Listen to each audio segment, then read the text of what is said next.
ಪಾಟೀಲ್, ಈ ಜಮದಗ್ನಿಯ ದೇಹವನ್ನು ಉಳಿಸಲು ನಿನಗೂ ಸಾಧ್ಯವಿಲ್ಲ, ನಿಮ್ಮ ಅಪ್ಪನಿಗೂ ಸಾಧ್ಯವಿಲ್ಲ. ಮುಚ್ಚ ನಿನ್ನ ಬಾಯಿನ. ಇನ್ನು ಒಂದು ಸಾರಿ ಆತ್ಮನಿಗೆ ಮಾತಾಡಿದಾದ್ರೆ ಈ ನಿನ್ನ ದೇಹವನ್ನು ತುಂಡು ತುಂಡಿಗೆ ಕತ್ತರಿಸಿ ನರಿ ನಾಯಿಗೆ ಆಹಾರವಾಗಿ ಹಾಕ್ಬೇಕಾಗುತ್ತೆ. ಮಾತಾಡ್ಬೇಕಾದ್ರೆ ಸ್ವಲ್ಪ ಎಚ್ಚರದಿಂದ ಮಾತನಾಡು. ಎಚ್ಚರ ತಪ್ಪಿಸು ಆನಂತೆ ಹತ್ತು ಮೇರಿ ಬರುತ್ತಿರುವುದು ನಾನಲ್ಲೇ ಬಡಿಯಾರ ಬಣ್ಣದ ಹೆಣ್ಣೆ, ಹಣದ ಆತ್ಮದಲ್ಲಿ ಮೆರೆಯುತ್ತಿರುವ ನಿಮ್ಮ ಅಣ್ಣನಿಗೆ ಹೇಳಿ ನಮ್ಮವರ ಲಕ್ಷ್ಮಿ ಬೆಳೆಯನ್ನು ಹರಗಿದ ನಷ್ಟ ಕೊಡಲು ಹೇಳು. ಅಂದಾಗ ನೀನೆಂದು ನನ್ನೆನ್ನು ತಿಳಿಯುತ್ತೇನೆ. ಮಾತಿಗೆ ಮಾತು ಬೆಳೆಸಿದರೆ ಪ್ರಯೋಜನ ಇಲ್ಲ. ನಿನ್ನ 1 ಎಕರೆ ಹತ್ತಿ ಹರಿಗಿದ ನಷ್ಟನೂ ಕೊಡ್ತೀನಿ. ಸಾಲದಿದ್ದರೆ ಊರು ಮುಂದಿನ ಎಸ್ಟೇಟ್ ಕೂಡ ನಿನ್ನ ಹೆಸರು ಬರುತ್ತೇನೆ. ಆದರೆ ಚಂದೊಳ್ಳೆ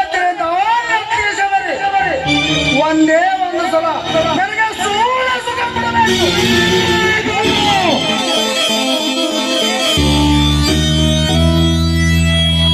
ಹೆಚ್ಚಿಗೆ ಮಾತನಾಡಿದರೆ ಇಲ್ಲೇ ನಿನ್ನನ್ನು ಹೋಗಿದು ಬಿಡುವೆ.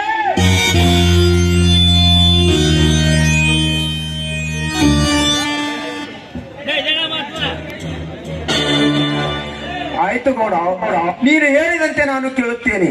ಆದರೆ ನನ್ನದೊಂದು ಮಾತು. ಅದೇ ನೋಡು ಗೌಡ, ನಮ್ಮವರ ಲಕ್ಷ್ಮಿ ಬೆಳೆಗ ನಷ್ಟನೂ ಕೊಡಬೇಡ. ಮೇಲಾಗಿ ನೀ 3 ಮುಂದಿನ 2 ಎಸ್ಟೇಟ್ ನನ್ನ ಹೆಸರಿಗೂ ಬರೆದು ಕೊಡಬೇಡ.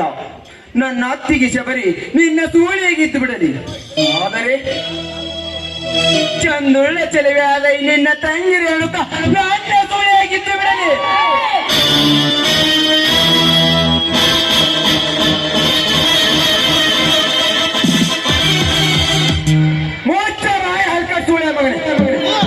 ಬಡವರ ಹೆಣ್ಣು ಮಕ್ಕಳೆಂದರೆ ಬೆಟ್ಟಿ ಬೀಸಿದ್ದಾರೆ ಎಂದು ತಿಳಿದುಕೊಂಡು ಆಹಾರ ಕೊನೆಯದಾಗಿ ಹೇಳುತ್ತೇನೆ, ನಮಗಾಲ ಬೆಳೆ ನಷ್ಟ ಕೊಟ್ಟರೆ ಇದನ್ನು ಇಲ್ಲಿಗೆ ಮುಗಿಸುತ್ತೇನೆ. ಇರದಿದ್ದರೆ ಅಣ್ಣ ತಂಗಿಯಾದ ನಿಮ್ಮಿಬ್ಬರನ್ನು ನನ್ನ ಚಿಲ್ಕಿ ಕಾಲ್ಮರಿ ಕೆಳಗೆ ಹಾಕಿ ತುಳಿದುಕೊಂಡು ಬಿಡುತ್ತೇನೆ. ಸೂಳೆ ಮಕ್ಕಳ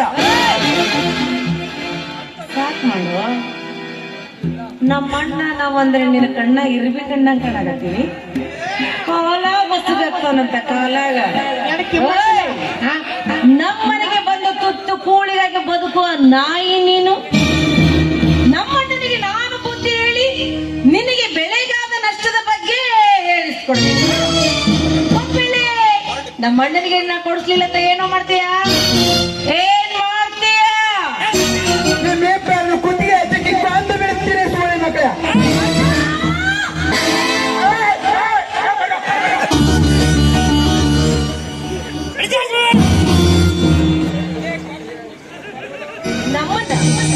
ನಮ್ಮನ್ನ ಕೊಂದಾಕಷ್ಟು ಧೈರ್ಯ ಐತೇನೋ ನಿನಗೆ? ಇಷ್ಟೊಂದು ಸೊಕ್ಕಿನಿಂದ ಮಾತಾಡ್ತಿದೆಯಲ್ಲ, ನೀನು ಸುಮ್ಮನೆ ಬಿಡುದಿಲ್ಲ. ಆ ನಿನ್ನ ಬಂದೂಕು ಎಲ್ಲಿದ್ದ? ಶರೀರ ತಗೊಂಡು ಸುಟ್ಟು ಹಾಕಿ ಬಿಡ್ತೀನಿ. ಲೇ ಕೊಟ್ಟಿಲ್ಲ ಕುರಿ ರೇಣುಕ, ನೀನೊಂದು ಹೆಣ್ಣಾಗಿ ಹೆಣ್ಣು ಎನ್ನುವ ಪದದ ಅರ್ಥ ತಿಳಿದ ಅವಿವೇಕಿ. ನೀನು ಹೆಣ್ಣಲ್ಲ, ಹೆಮ್ಮಾರಿ.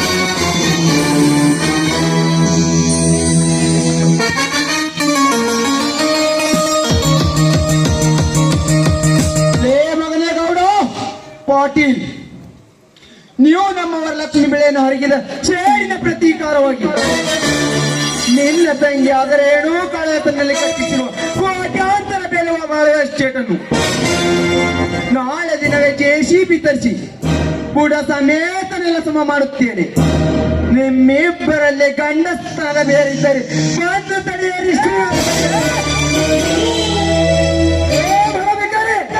ನಿಂತಿಕೋ, ಎಲ್ಲದಿದ್ದರೆ ನನ್ನ ಶೂಟ್ ಮಾಡಿ ಸಾಕಿ ಬಿಡುತ್ತೇನೆ. ಶೂಟ್ ಮಾಡಿ ಬಿಸಾಕುವ ಗುಂಡಿಗೆ ನಿನಗಿಲ್ಲ ಗೌಡ. ನಾಳೆ ಬಿಲ್ಡಿಂಗ್ ನೆಲ ಸಮ ಮಾಡುವಾಗ ಅಲ್ಲೇ ನಿಮ್ಮಿಬ್ಬರ ಶೂರತನ. ಲೇ ಹಳ್ಳಿ ರಂಬೆ ಬೆಳ್ಳಿಗೊಂಬೆ ರೇಣುಕ, ಬರುತ್ತೇನೆ. ಗುಡ್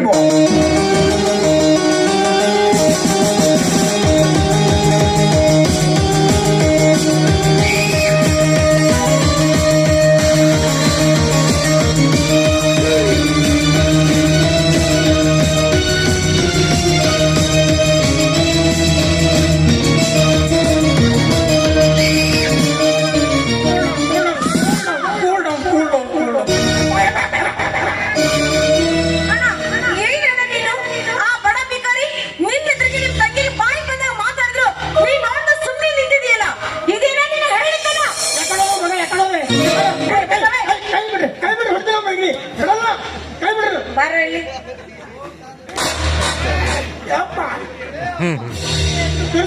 ಅವ್ನು ಇದ್ದಾಗ ಏನು ಕಿತ್ಕೊಳಕ್ ಆಗ್ಲಿಲ್ಲ ಅವ್ನು ಹೋದ್ಮೇಲೆ ಎಗರಾಡ್ತೀರಿ ಕಚ್ಚಿ ಕಳ್ದಿರೋದು ಕಚ್ಚಿ ಮುಚ್ಚುವೆ. ಅಣ್ಣ ಅವ್ನು ಸುಮ್ಮನೆ ಬಿಡಬೇಕು ನನಗೆ ಅವಮಾನ ಮಾಡ್ದ ಅಣ್ಣ ಅವ್ನು. ಒಂದೇ ಏಟಿಗೆ ಅವನ ಕಥೆ ಮುಗಿಸಿದರೆ ನಾನು ಹೇಳುತ್ತಿರುವ ಕ್ರಾಂತಿಕಾರಿ ರೌದ್ರವ ನಾಟಕ ಇಲ್ಲಿಗೆ ಮುಕ್ತಾಯಗೊಳ್ಳುತ್ತದೆ. ಆ ಬಡ ವಿಕಾರಿಯನ್ನು ಹಂತ ಹಂತವಾಗಿ ಕೊಲ್ಲುವುದೇ ಈ ದೇಶದ ಗೌಡನ ಚಾಣಕ್ಯತೆ.